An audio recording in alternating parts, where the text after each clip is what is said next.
Welcome to the jungle. And if you're in the jungle, you're most likely at the Onnit Academy headquarters working out with John Wolf. Welcome, John Wolf, to the Total Human Optimization podcast. Oh, man, it's always a pleasure to be here. I've missed you, man. You haven't been on a little bit. It's been a little while. Things have been keeping me busy, though. Yeah. Things move fast around here at Onnit. Yeah, the gym. How's the gym doing now? How many members we got now? Regular membership is right about 180.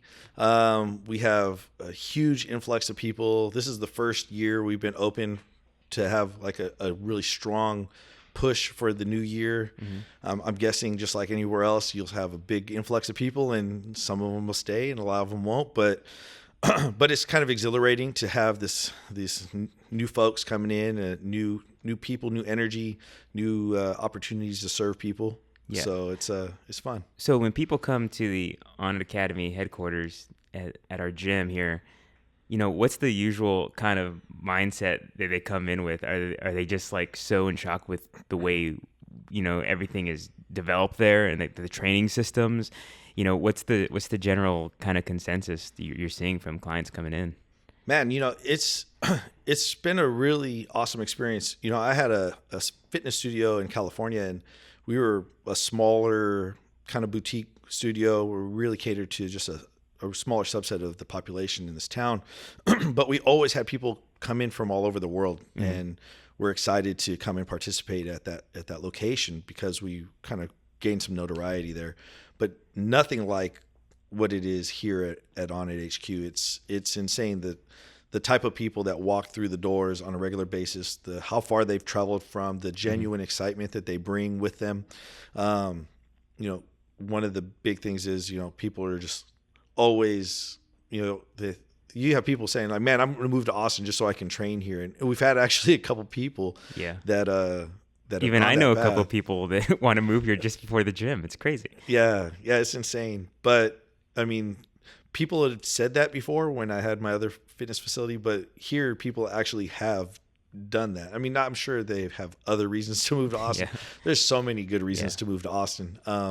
But it's a flattering thing. And this last year has really been about developing the gym, developing our training staff, because I was able to bring some of the trainers mm-hmm. that worked for me before out here with me.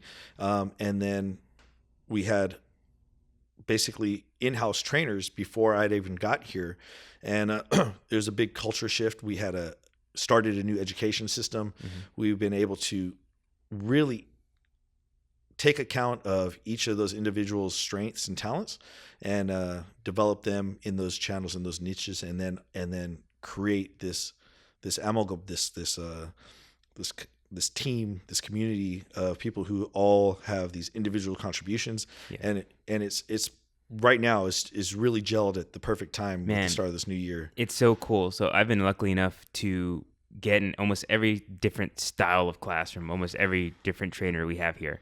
And everything is completely different from trainer to trainer, from class to class. You want to work on strength and mass, you go here. You want to work on your mobility, you go here. And like when you round that out throughout the week, it's just amazing. I love it. Yeah, with our education system and with the gym, we've kind of gone through this process of educating people that it's their adventure, so it's easy to go and find a system that'll tell you what to value, right? And there's most presentations, most systems, most educational systems, most gyms, it simplifies the process for everybody. You go to the gym that does the thing that you're interested in. They do that thing, and so that thing is of paramount concern for everybody, the members and the gym, the business, the trainers. I think we chose a harder path where we can't just, hey, let's do this. Okay, it's open next month. Yeah, but also we want people to just feel like they kind of own that choice, right? That, like you said, in-house we have people that specialize in mobility. We have people who specialize in functional aesthetics, so like functional bodybuilding almost, mm-hmm. right? Which is a diversion from what what it was that I brought to the table when I showed up, but it was a strength that was already here. Mm-hmm. Then you have sports performance. Now you have world-class jiu-jitsu with 10th Planet Austin in-house. This is an insane How many more things are we going to get? I don't know. I think we're going to kick you guys out of the I think HQ I might office. be. Yeah, I soon. think we might be moving offices. But that's just the reality Yeah. of this environment is that, Aubrey talks about the pressure cooker. The pressure cooker is the fact that we're all in the same space, and the creative energy that's here because of that is insane.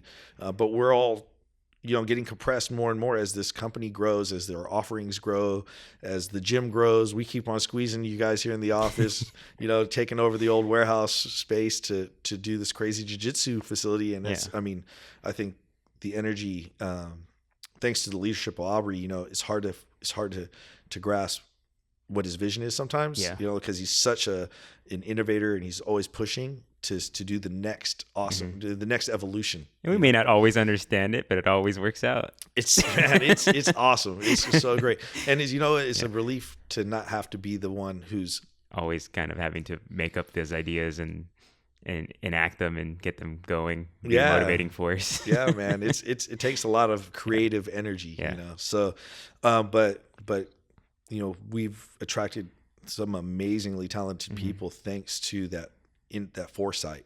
I brought what I brought to the table, but Cameron Joss over at DeFranco's, extremely intelligent, extremely very, very talented trainer, coach, and then Curtis Hembroff over at 10th Planet. He's the newer addition to the team, but man, he's making his presence known really early in the process. He's so good on Instagram.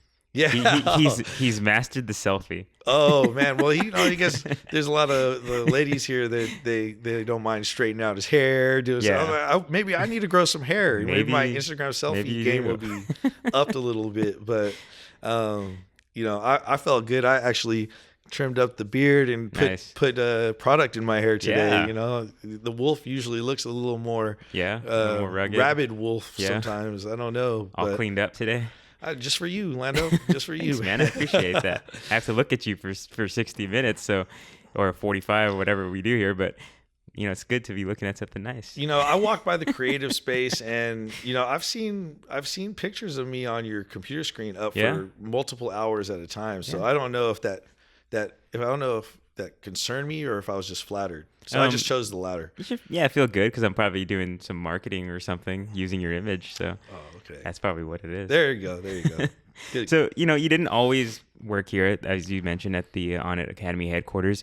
You started off in California. And so I kind of want to know, because the personal trainer and the fitness coach, there's so many different varying degrees of that profession. Mm-hmm. And it's kind of interests me all the time, what makes somebody get into that in the first place? Because I'm sure, I don't know if it was your thing all the time, but what was it that decided, hey, I want to get into this industry? And you do things a lot different than a lot of, you're not going to be doing the same stuff as somebody at Gold Gym is going to or Planet Fitness is going to, instruct you to do. So what was it that got you to become a trainer, and where did you get these different techniques that you're known for? So the short story on why I became a trainer was, I told Aubrey this, but I'll give you the really abridged version. It was just, I was partying way too hard, and ended up being like 140 pounds in the same frame I am now. So you can kind of what does that look like? Man, I don't know. I was skinny everywhere except for I still had big arms and a big butt, which was kind of weird. I don't really understand how that worked. But essentially, I was just in the party scene for way too long in my 20s, and I did a lot of damage. I thought, man, what do I need to do to get back to my former self, or become a better version of that, of me than I've ever been. And I just had to access that process through the physical realm. I couldn't really tap into my mental state. Obviously, I was making bad choices. Emotionally, it was obviously all driven that way. Yeah. So mental and emotional stuff I couldn't address head on. I did it through exercise. And so being a martial artist when I was young, I was like, I needed to find something that had that same level of discipline and application. So what age was it that you figured out you need to change? which time? No. Oh, there's multiple. Yeah, there's constant Okay. little reminders on the Yeah. path, like, hey, go back the other way. But Yeah. no, I think it was about 24. Okay. 24. That's an early age to kind of discover your path needs to change in life. Yeah, I think it was. It's funny because I was 24 when I figured out I really needed to invest in myself that way. But I just did it for my own personal gain. It was like personal improvement. Purely what I was just saying. It had nothing to do with I'm going to train people for a living. Yeah. So that was kind of the other thing is people.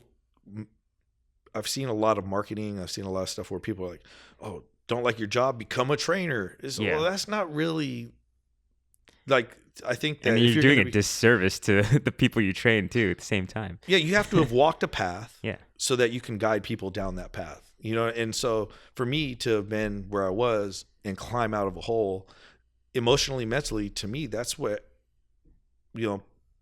I don't judge people no matter where on the path they're at, because I was lower on the totem pole when I started my process, at least in my mind, right? So it allows me to facilitate that process for them. And then like, oh, hey, here's a pitfall over here. Let's watch out for that. Like people that are overzealous when they start, or they have recurring injuries. These are the things that we try to navigate through the process. But just basically I started on the process for myself, and then train anybody that would go to my garage and swing kettlebells and clubs with me, just because I like So doing you started out of your home, your garage, and Yeah, would you post it out on Craigslist or something? It's just the homies. No, I was just like, hey, we're hanging out. Hey, you guys should come over and work out. Got these You're crazy, posting like got these ads for crazy your gym on kettlebells. Seeking Connections on Craigslist. Hey, Oh, this is the wrong connection. Yeah, you got the wrong one. Don't judge, man. I didn't have the social media game that you got. Social media didn't exist yet. Hey, don't date me here, Orlando. You're telling everybody how old I am. No, but you're right. It was just people coming over and kicking it, and working out. And then it was like I was doing everything else. I was working with autistic kids. I was working in hotels. I was working in finance. Did mortgage. And then it was like, well, at that point in time, it was kind of similar to what I said earlier. Like, oh, these jobs are not fulfilling me. But I had already invested so much in trying to help myself. And I thought, well, maybe it is the right time to kind of go out and see if I can serve other people. Yeah. So, I mean, that's got to be the framework. I think it's the same thing that Aubrey talks. It's like for the good of all. It's a choice to be a servant in a unique way, to facilitate people's process through the physical realm and impact them in every other aspect of life. Right? Yeah. So, like when you're stronger mentally, I'm stronger physically. It has this cascading effect. I've seen you working out, so I noticed you got a little more swagger going on. I got a little more. Yeah. This makes life a little easier. Yeah. It changes you, man. Whenever you evolve in training or just have any sort of kind of success in fitness, and I think Joe Rogan said this. I might be wrong, but it probably is Joe Rogan because it sounds cool. He's like, I've never met somebody depressed that works out on a constant basis. It has so much effects, like not even just physical, but like your mental ability too. Like you just kind of walk around with like just like a better kind of vision on life.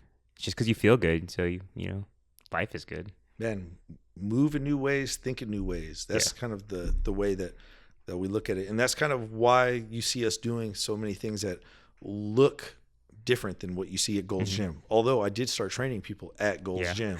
I was the crazy trainer at Gold's Gym. People called me like caveman, Tarzan. I was swinging kettlebells, swinging clubs, doing crazy. So what decade was what decade? What decade was that? Was that the 90s? No, actually, when did I start doing that? It was not that long ago. So 2007.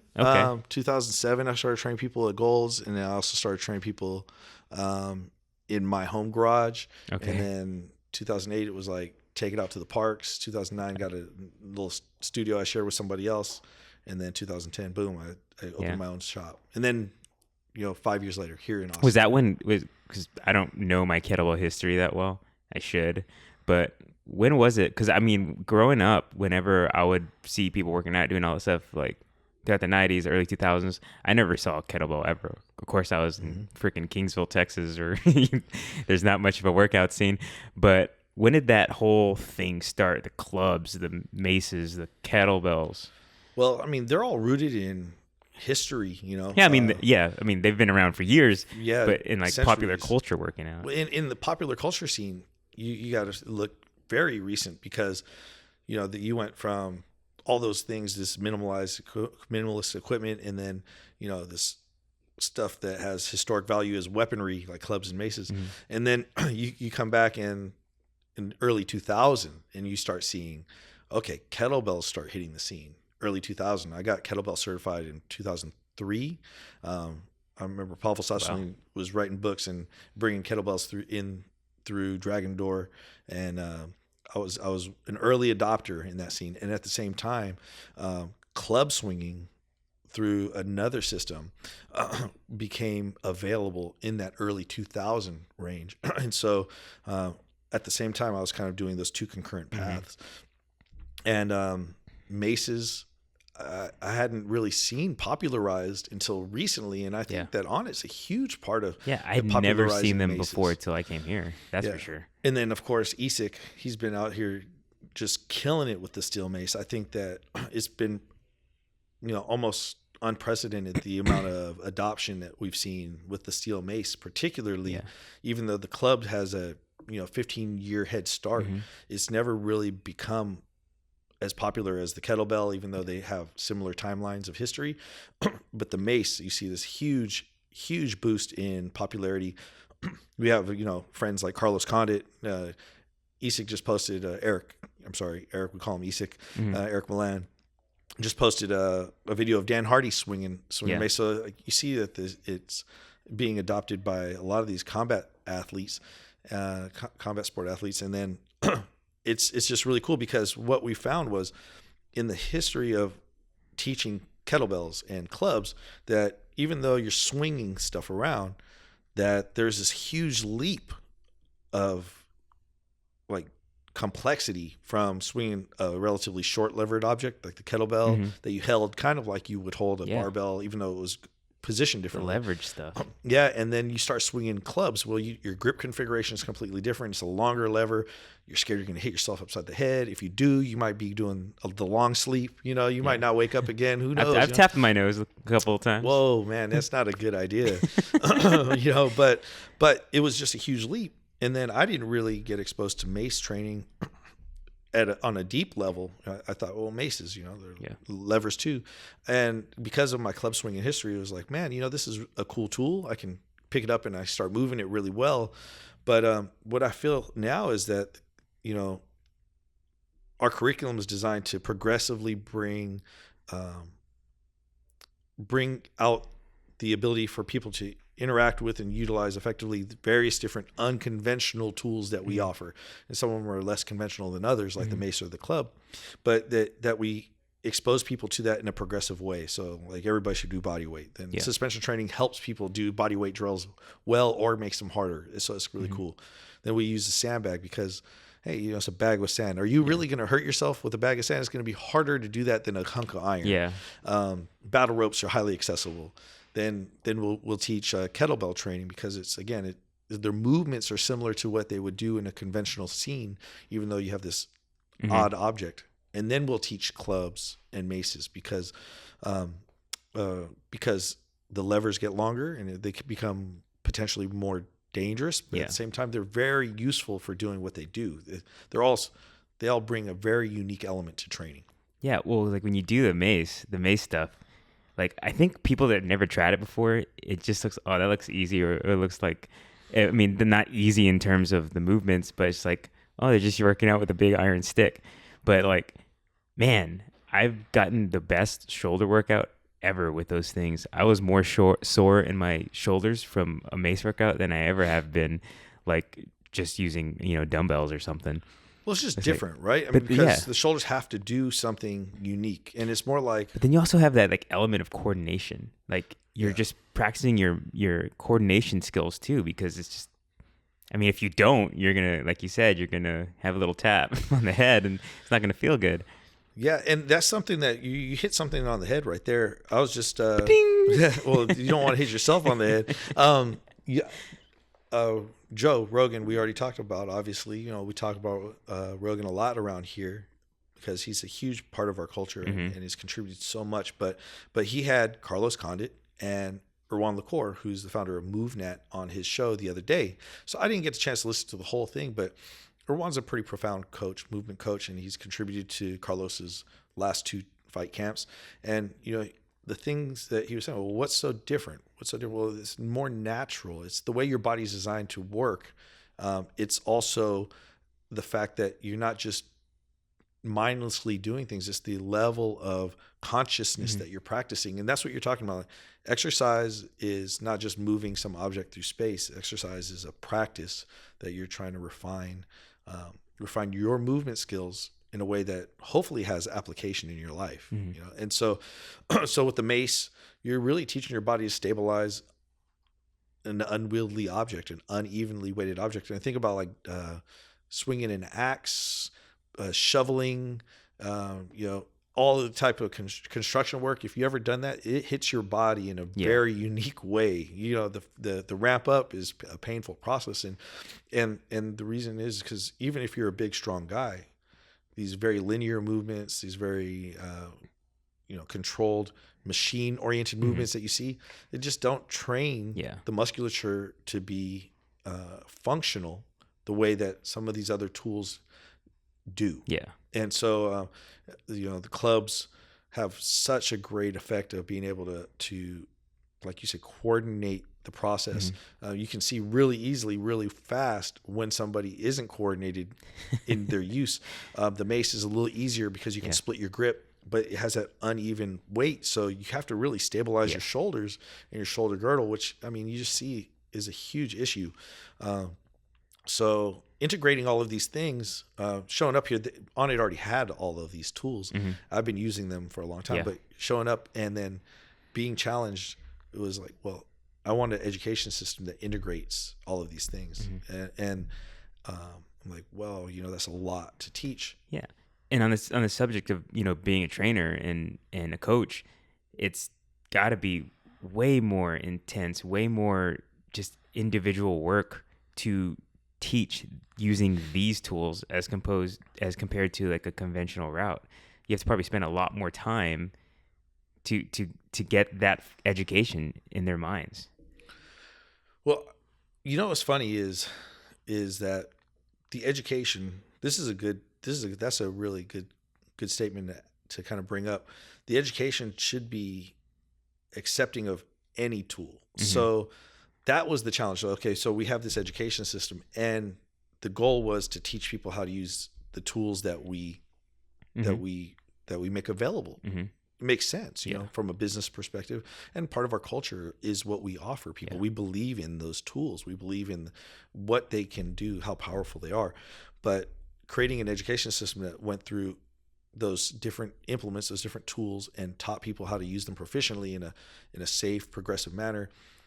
The challenge was, it's like, I can't compartmentalize anymore. I can't say, well, this is how you use a mace. This is how you use a club.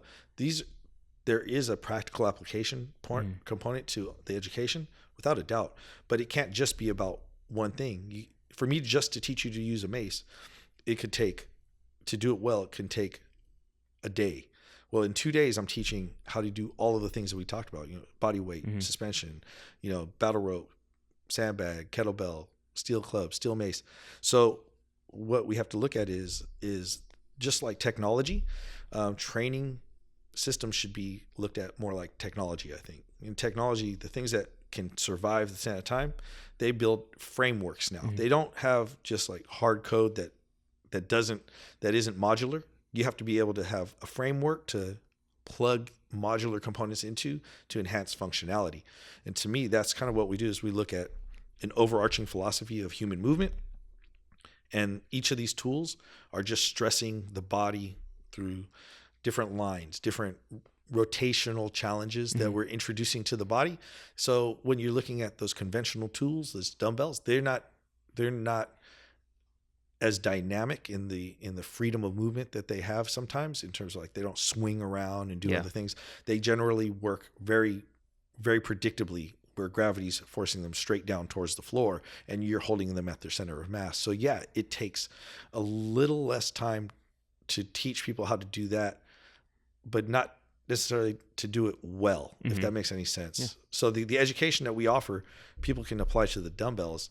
They can apply to a rock. They can apply to, it doesn't matter, but that's the through line is what we want to be focused on. It's like, well, understand that the tool has a unique benefit, understand that the framework allows for anything to be plugged into it and for you to have a perspective, like for you to be able to apply a thought process and get the outcome you want. So, yeah, you know, the thing is you can pick up a dumbbell a lot easier and get a training effect. Yeah. But that doesn't mean you're proficient, you know, good or masterful at their use in terms of how it fits into everything else. It's just a relatively safer way just to pick something up if you don't have any training, to pick something up and do some rote exercises.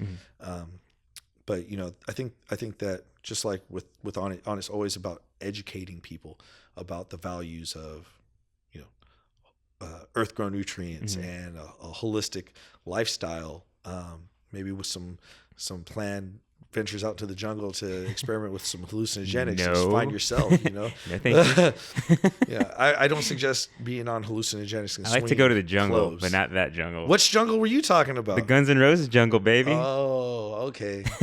That's it. Well, that's the only one I like to go to. I think that you'll be welcome to that jungle. Yeah, I hope so. Yeah. So in terms of education with technology, everything is changing. The way we can teach people to do things. You know, when you started, and for a long time after that, and until we've gotten to this really hardcore internet culture, you know, to get personal training, you had to go to a personal trainer in person, to a gym, which is, for a lot of people, that is the biggest thing that keeps them from being successful, is having to go somewhere to do that. And a lot of people can't get over that and get enough motivation for that. And then, you know, the next thing that came about was, you know, the home VHS or DVDs. You know, you had that, you know, and you had to order those, and you had to like plug them into your system and turn them on and everything, and do it that way. But we're here to change the game, and we have something coming out soon that I will let you introduce and announce, and I think people are going to be pretty excited about it. I hope so. You know, with training, so like just like you said, technology changes the game, but also like trends. Like look at trends. So you always had one-on-one trainers, then you had like this large group stuff, and then we was popularized small groups. So it's kind of found that hybrid, that middle ground.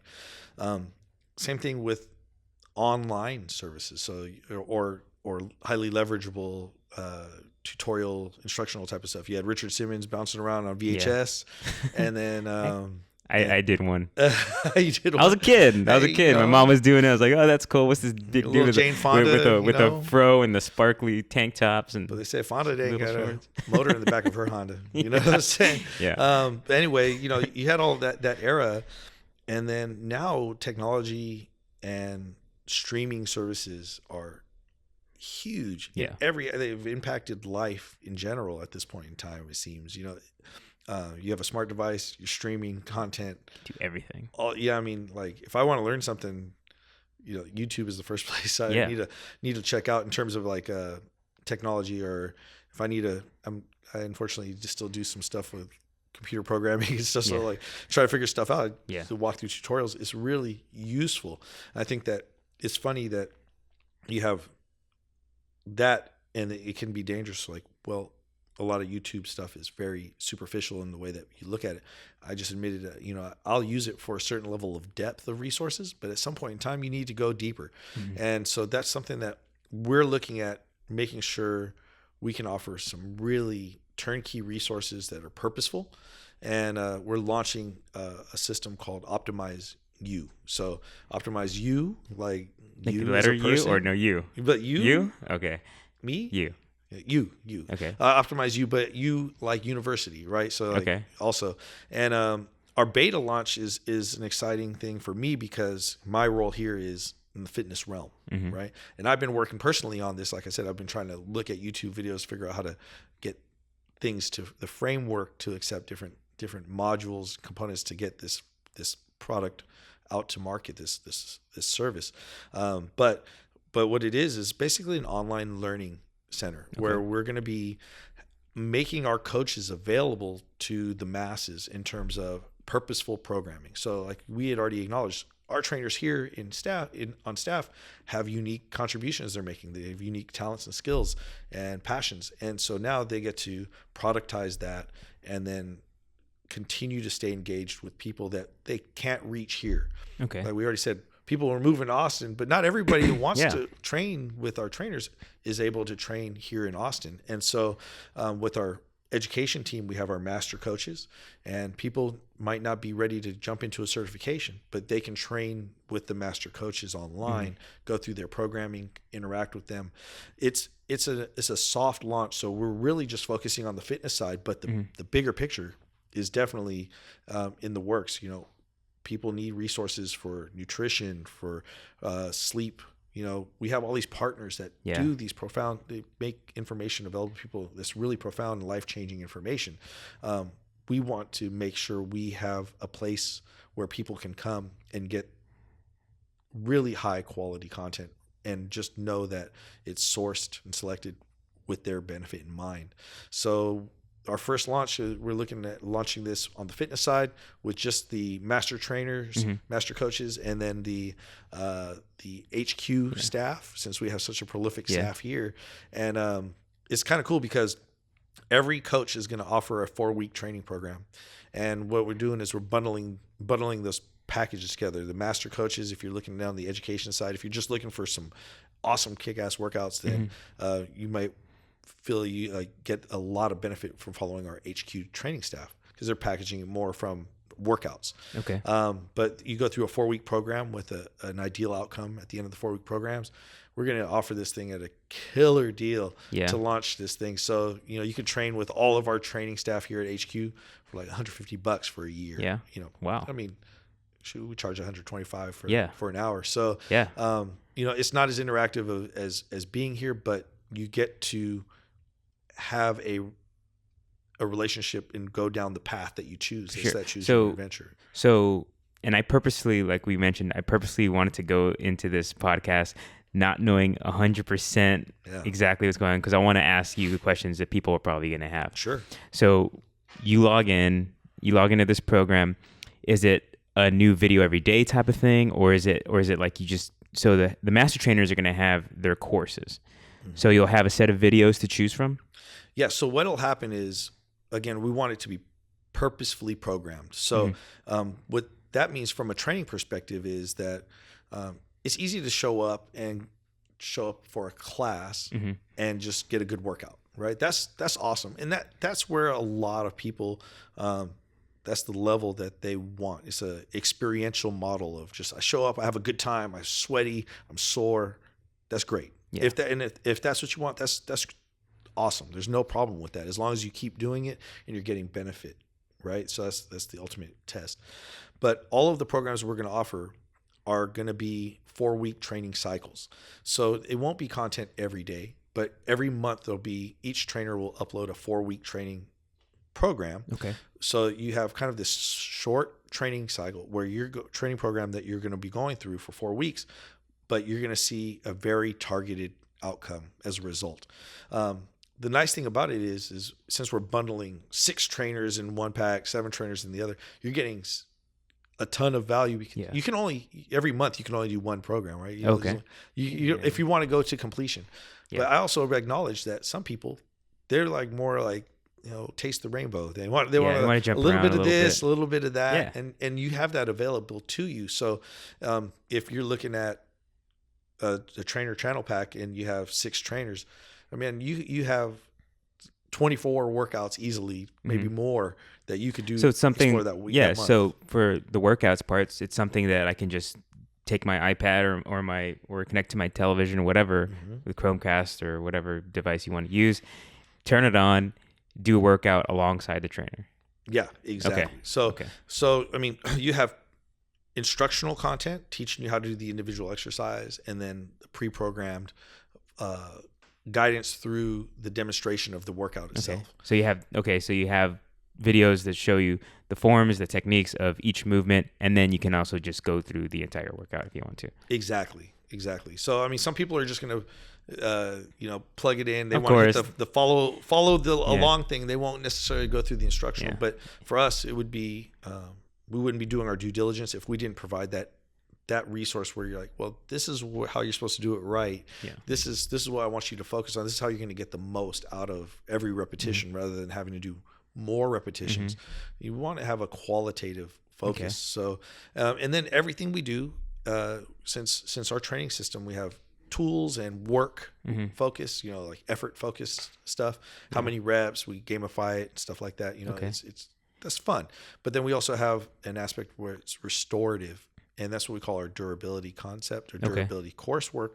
And we interweave recovery and restorative work into the training cycles all the time. So for some people, that's a big part of the value is that as I work harder, I don't get more and more beat up. As I reach further down the road and down my goals, I feel better as a process, not just look better or not just stronger, but like I'm in less pain. I'm move with greater efficiency. And so that's a big part of this process too, is to show that, this very holistic approach. And how. Let me ask you this question. One of the things, like when it comes to like workout DVDs that I think is the biggest problem with them is that after you do them for like 5 or 10 times, it's like, like the jokes the trainer makes in the DVD, and like the same movements, the same like go for it. It's like it becomes predictable in the video. So you get kind of like it's not as fun anymore because it's not new. So how often is this content going to be new content going to be coming in? How often is that going to happen? Every month. So I mean that's exactly what I acknowledge is exactly what you said too. So say somebody likes the way I train, and every month I put a new program out, and you say, well, I'm going to follow John, right? I have a ton of trainers here that have to hear my voice all the time or have me tell them what to do. Eventually you're going to get tired of me telling you what to do. Yeah. It doesn't matter who I am. And my area of expertise may no longer be what it is that you're interested in 3 or 6 months down the road. So every month I put out a new program. You could follow me, just subscribe to my channel. Or right now our initial offering is just going to be these channel packs. So it'll be 6 of us. So say you get bored of me. No big deal. Follow Isik. Yeah. When you get bored of Isik, well, you have Shane, you have Sarah, you have all these other trainers. So again, the value is not just the one person uploading a program every month. It's the fact that we have a whole team of very unique individuals with unique offerings that are uploading content that you could follow for a full month. And like you said, work best. So if you want to experience progressive overload at its best, that got me awesome results.